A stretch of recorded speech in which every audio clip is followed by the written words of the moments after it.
Hey guys, it's Melissa here from melissaoatman.com.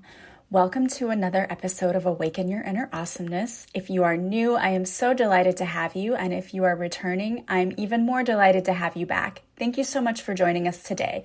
Today, I am going to be talking about living life your way, doing things your own way, instead of feeling like you have to follow the crowd, doing what everyone else does, and living for everybody else. So I want to talk to you about a cousin of mine. On Thanksgiving Day, my mom received a phone call from her niece that her niece's sister had passed away. And she was older. She was about 10 years younger than my mom, because my mom has 5 siblings and they all range in age, and there's like a 5-year difference in between almost each and every one. Not everyone, but there's 5 years in between she and her youngest sister, and then she and her next older sister. So there's an age gap. So her niece was actually closer in age to her. And she hadn't been doing well lately, but it was still kind of a shock.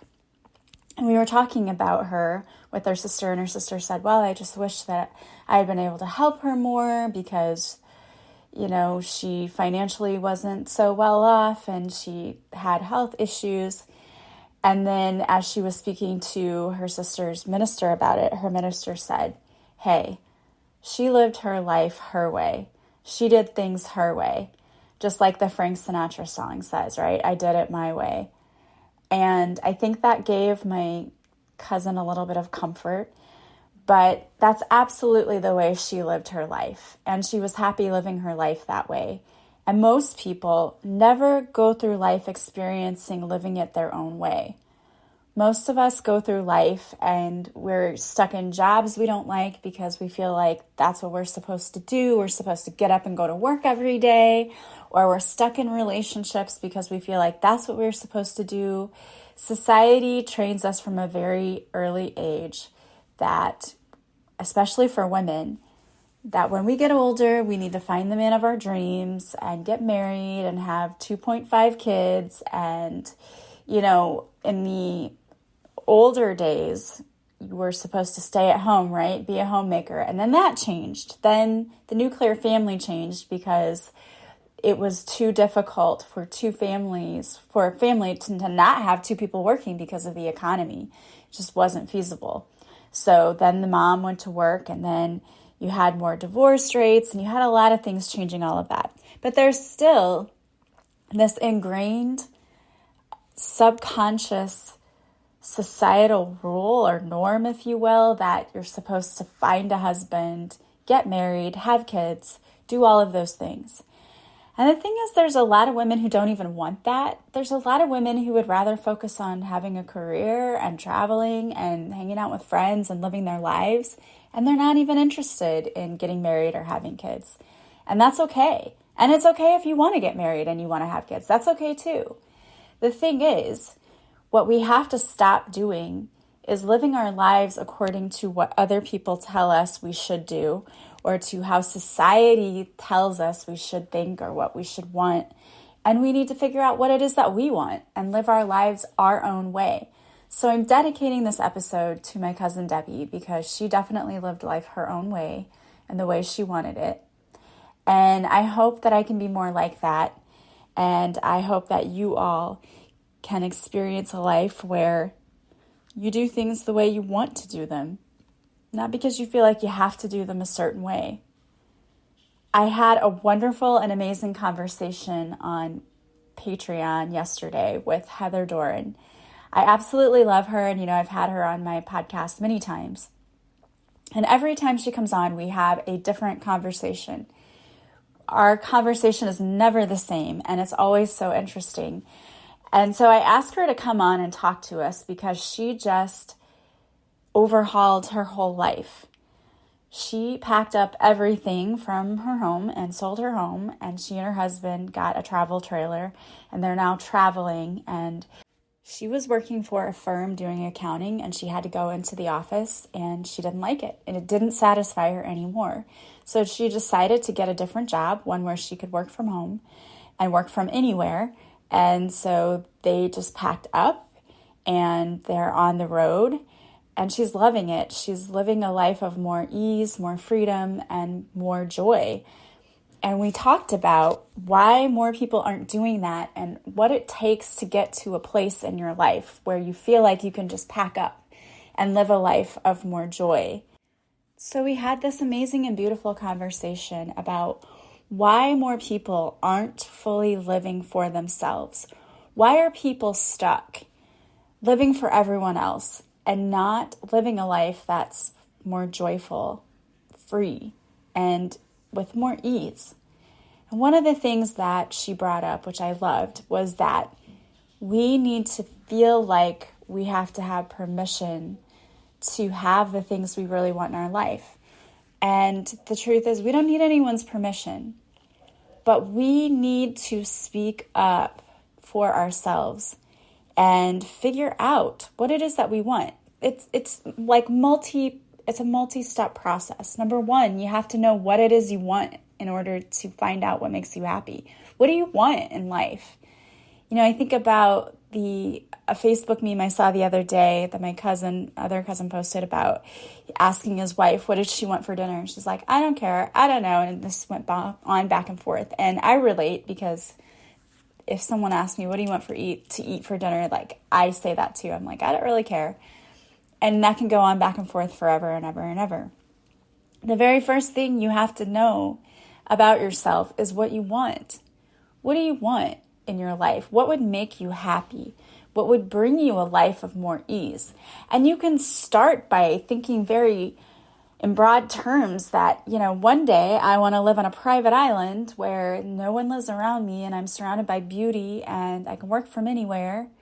You can start with that, but it doesn't have to be that grand. It can be something as simple as, I want to get up in the morning and not have to rush off to an office. I want to get up in the morning and not check my email the first thing I do. The first thing I want to do is go sit outside and enjoy my cup of coffee on a patio. And if that's what you want in your life, you have to think about, okay, do I live in a place where that's possible? Even if you live in a place where it gets cold in the wintertime, if you have a sunroom, that's possible. Is it possible? What are steps that I can take right now to make that a possibility? And it might be things like, okay, from now on, I'm going to have to get up a little bit earlier so I'm not rushing. So I do have time to sit down and relax and enjoy a cup of coffee. And it is all about a choice, believe me. Because I thought about it. After we had our lovely conversation, I started thinking about my own life. And I don't like rushing around in the morning. I don't, but yet I do it. Every day I get up, I give myself a half hour to get ready, and that's enough time for me to get up, get dressed, wash my hair, brush my teeth, put on my makeup, get my coffee ready, everything else I do the night before. I get my lunch packed and everything. That's all done the night before, but I'm still rushing around. And I don't like the feeling of having to be rushed. And I get to work with plenty of time, so I'm not rushed once I get to work. It's the process of getting there. And I only live 5 minutes from where I work, so it's not even like it's a big deal. So how much more effort would it take to get up a little bit earlier so that I'm not feeling rushed? And that allowed me time this morning, for example, to listen to a little meditation as I was getting ready. I was putting on my makeup and I wasn't rushed, and I was able to find exactly what I needed. There was a meditation that was 10 minutes to start your day.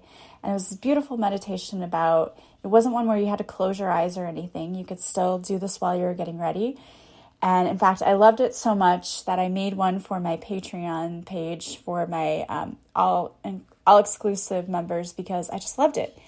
It really did get me set for the day, my intentions that it's going to be a good day. It's a beautiful day. It's going to be a good day. And you just kept repeating things like that, different things over and over again. I loved that because it forced me to kind of slow down. What I notice is that depending on what music is in the background and what's going on, my breathing changes. Like, I start breathing faster when I'm rushed. My heart rate goes up. It's not really good for your body. But I noticed today that I was very relaxed. I was calm. I had taken deeper breaths. and I was able to get ready and not be rushed and rushing everywhere. It was a much better experience. And so I thought, okay, that didn't take that much effort or time from me. So if we were to look at our lives and really sit down and say, okay, where can I make changes? They don't have to be enormous changes, but that's where we're going, right? We're headed in the direction of making enormous changes in our lives because we want to live a life of ease, of joy, freedom. That's a big one for me, freedom. My whole life, I have felt like I've had to do and be for other people, always. And that is one thing. When she said freedom, I was thinking it in my head at the same time that she said it. And I got immense chills throughout my body because I thought, that is my truth. I want to live a life of more freedom. Freedom to do what I want to do, when I want to do it. And right now, there are things in my life that don't allow that. So how can I make small changes in order to allow that? And there are a lot of little things that I can do, but will eventually add up to big things and eventually add up to probably a relocation, to getting a new job, those kinds of things, because that's where I'm headed. I don't want to stay in the same old. Like for me, that's not what I want. I want to grow and evolve continuously. But in order to do that, I have to work with the universe and I have to figure out what it is I want. So if I just say to the universe, I don't want this, and the universe is going to say, well, what do you want? But if all you're talking about is this, the things that are in front of you, you're going to keep getting more of that because where you focus your intention, that grows. So if you're focused on not liking your job, not liking where you are, not having freedom, not being at peace, that stuff's going to grow if you're focused on the lack. Instead, you have to focus on what you want to see in your life. I want to live a life of more ease. I want to live a life of peace. I want to live a life of more freedom. How can I do that? And not rushing around in the morning was one way for me. Now, you could do something as grand as Heather did and completely pack up your stuff and move out. Or you can make it something simple and you can take 5 more minutes in the morning to sit and have your coffee, or 10 more minutes. Or you can do a quick little affirmation or a meditation or something in the morning that sets your intention that you're going to have a good day, that good things are coming in for you and that you can't wait to see them. It's all about being intentional. And again, it's a multi-step process. The first step is figuring out what it is that's going to make you happy, what it is that's going to bring you more joy. Sit down with yourself and really ask yourself that question. Give yourself permission. And if you have a hard time with this, imagine yourself as a sweet little 5-year-old child. What would that 5-year-old want right now? And yeah, I'm sure the 5-year-old would want to go out and play, right? But you're still that inner child deep inside. Give yourself the permission that you need to do the things you want to do in life. Stop living your life according to the way you think others think you should be living your life. You know, a lot of people have questioned things I've done over the past few years, like starting a podcast, writing a book, all of these things. These were not things that my family shouted for joy and they were so proud. No, it was not like that at all. It was more like, have you lost your mind? What are you doing? Why are you putting this out there? And that's literally the greetings that I got when I first started to do all of this work was, what's going on? Like, have you lost your mind? Do we need to go get you some help? I love my family. It's nothing against them, but they didn't understand at first. Of course, they slowly got on board. There's still things, if I bring up different things like, oh, I started this program today, or I'm offering this, it's just a look of like, oh, okay, here we go again. Why are you doing this? Focus on just living the normal life, being a teacher and going and doing these things. That does not bring me joy. I mean, that's not my totality in life, right? It's not just that. It's doing all of these things that bring me joy. And you're going to probably get weird looks from people when you start to actually live your bliss. You can't worry about that. You're not living your life for anyone else. And what do you care if anyone else is happy with what you're doing? If you're not hurting them, as long as you're happy, you have to live your bliss. That's what we came here to do. And once you start figuring out what makes you happy, what makes you tick, you kind of start to get into where your purpose lies. When we serve others, when we feel fulfilled, that's when we find our purpose. But in order to get there, you have to actually go deep within and figure out what it is that makes you happy. When you start figuring that out, then you can start making those little changes. For example, if I know that I don't like living where it's cold, okay, I know I want to live somewhere warmer, then I need to start taking steps to figure out how can I make that happen. Well, it's going to take changing jobs. It's going to take changing where I live. So there's going to be a lot that entails. But I don't have to do everything tomorrow. One of the things that I was thinking about was that it could be a slow thing where you buy rental property first, and then you go and visit, and then eventually you make the move. Because I know people who've done that. So there are lots of ways that you can do that. Or if you're sitting out there and going, well, I'm in this career, if you're a teacher and maybe you don't want to be in the classroom anymore, it's understandable. There are a lot of places hiring now for online teachers, or there are companies that hire teachers for trainers. So there's a lot of ways that you can work around what you're currently doing in your life.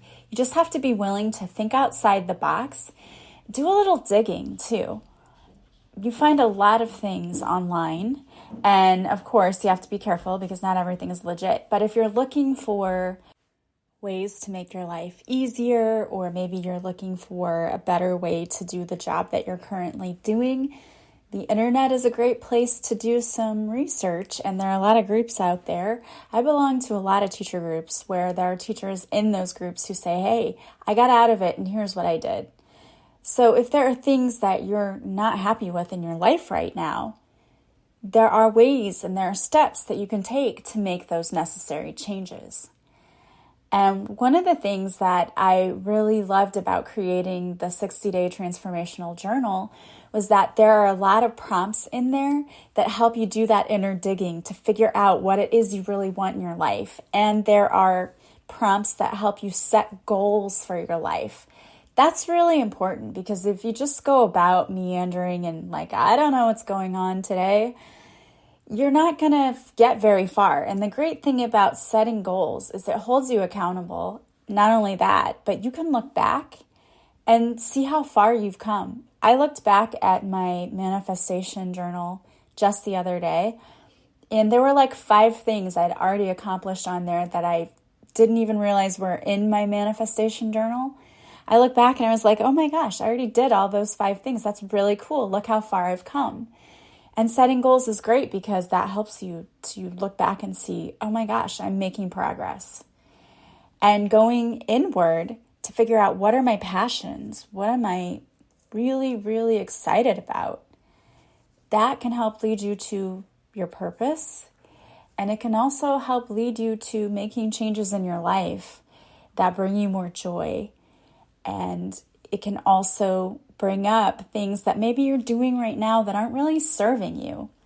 Like if you're saying yes too often to people when you know you should be saying no, because you know you should be setting your healthy boundaries because you're going to be exhausted and there's no time left for you, you'll see that when you start doing this inner work.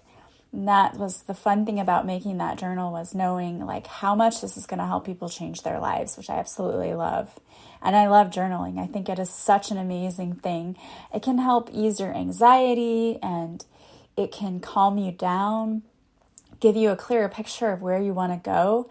And I love that. And you can go to my website, melissaoatman.com/shop, and you can still purchase the journal. And it makes a great gift. So think about that if you're looking for something that will help you develop the self. The other thing is sometimes we just get stuck in fear. And fear really is just some form of a lie we've told ourselves. It's some condition we told ourselves that if we go against that conditioning, something bad's going to happen. And we have so much conditioning from childhood and even from past lives. It's really important to deal with that because you will self-sabotage so fast if you don't deal with your conditioning. And I've seen it in my own life, and I've seen it with people I've worked with. It's very easy to do. So it's important to really get to the bottom of what are my fears? What keeps me stuck where I am? Why can't I move forward? And then how can I work with this? How can I let go of that conditioning so that I can just see what's going to happen if I do this? One of the things that I admire about Heather was that she just jumps in, but she said, I jump all in and then later realize, there's all these things I should have thought about that I didn't think about. And I understand that because I've definitely done that myself in my life. If something really, really makes me afraid, I usually jump head first to do it because I feel like I have to. I feel like, okay, I have to face this fear head on. What's the worst that can happen? And I'm never sorry that I did it, but there are always things in the end I'm like, I should have taken this into consideration. I should have taken that into consideration. So you don't have to jump head first into something. Sit down and really think about, okay, if I were to do this, how would I feel?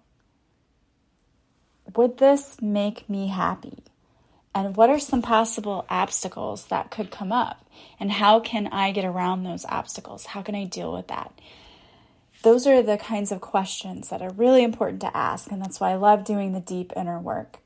But you do not need anyone's permission. It's time for you to stop staying in lack, stop staying stuck, stop feeling trapped. Go after what you want, okay? Go after what you want. The universe always says yes, but not now, or no, because I have something better. And in any of those options, you're going to get something amazing. You're going to get something amazing out of it. Do the thing already. Start taking steps to figure out what makes you happy and how you can start doing more things in your life that align with your happiness because you deserve it. You absolutely deserve it. All right, guys. Well, I want to thank you for being here with me. I pulled a card for you today, but before I read the card, I want to remind you of a few things. You can buy podcast merchandise. I did actually switch my online store because I was not happy with the customer service from the other store. So go and check out the new podcast merchandise store. I want to thank you to those who have already purchased things, but I want to ensure that there's good quality always, and I could not guarantee that with the company I was using and was not very happy with them. So I switched, still the same kinds of products, still same stuff, but just a different carrier. And also, I want to remind you too that if you want to work with me, I am still offering coaching. I have my 30-day transformational package where we can work on anything you want to work on. But if you're looking for that self-development, self-growth, that is definitely one of the things that we work on in that program. I also still have my online courses, the 10-day intensive self-love course. It's a great place to start if you're just looking to learn and grow and love yourself more, but you don't have a lot of maybe money or time. It's only $20 and it's 10 days, and you can work the program for as ever long as you need to. So if it takes you months, that's okay too. Go at your own pace. So everything can be found on my website, melissaoatman.com. If you like my Monday night readings, you can purchase a reading online too. And I now offer gift cards, so you can purchase someone a gift card for my website, and then they can book whatever session they want. So it's all there at melissaoatman.com. Go and check it out. And also join me on Patreon. You can still become a member. And for my Top tier members, you not only get extra podcast episodes a week, but you get readings and guided meditations and extra bonus stuff. So go and check that out. I'd love to have you over there. All right, so the card for today. The card for today is from my deck, Divine Whispers, and it is Heal Your Past. There are issues from your past that are affecting your current life right now. The universe is asking you to heal your past. If we don't heal from our past, we will bleed on people who didn't cut us. You have to heal those old emotional wounds if you truly wish to move forward free from emotional baggage. When we carry old wounds, the effects can spill over into current relationships. When you choose to heal your past, you are not only helping free yourself from old burdens, you are also healing generations of family wounds. You are totally recoding your family's DNA. Allow yourself to let the hurt go. Hurt is too heavy to carry. Heal yourself and break free from the chains of your past today. I love this card, and there's a prayer, and I'm going to read that in a moment. But before I do, I want to just let you know that I had a guest on, Lisa Tahir, a few days ago, and she talked about the Chiron wounding. And on my Patreon page, I actually did a podcast where this was fun. I asked my patrons to give me their sign, their placement in Chiron. And so then I went and I looked up all of the wounding from those particular signs, and I did a whole podcast about it. And it was really, really a lot of fun. They loved it. They were like, oh my gosh, this was so great that you actually personalized our podcast. And then on Friday of this week, I am going to go through and read how to heal the wounding for those particular signs in Chiron, which is really cool too. And I'm excited to record that podcast for them. And they really, truly love it. So if you are on the fence about becoming a patron, that is another reason why you should, because I do like to personalize those podcasts on that Patreon page. All right, guys, so here is your healing prayer today. You can either just listen to it or you can repeat it after me. Dear Archangels Michael and Uriel, the emotional wounds of my past are affecting my life today. Please help me to heal these old wounds so that I may move forward in my life free from emotional baggage. I ask you to cut the energetic cords to any people, situations, or problems from my past. Allow me to feel lighter and freer. Thank you for helping me heal today. Amen. All right, and I want to thank you so much for joining me today. I hope you're living your absolute best life, and I hope that in some way I'm helping you. I want to thank you for supporting me, always listening. The greatest compliment you can pay is to leave me a positive review or to share my podcast with others. Thank you for those of you who have already done that. I really appreciate that. Don't forget to follow me on social media. I go live Mondays at 6:30 Central on Facebook, where I do a free card reading. Show up for the live. I'll pull a card especially for you. And you can work with me. You can even book a free discovery call with me if you'd like to work with me, but you're not really sure what you need. A lot of people do that, and then I talk to them, and then they know what they want to purchase, and then they purchase it, and we have a session, and it's awesome. So feel free to book your own free discovery call, or you can even just reach out to me. I don't mind. I am not so busy that I can't answer emails or texts or messages on Facebook and Instagram. Absolutely reach out. I love hearing from you. Thank you guys so much. I hope you're having a beautiful day from wherever you're listening. As always, I am sending you so much love and light, and I will talk to you soon. Bye, guys.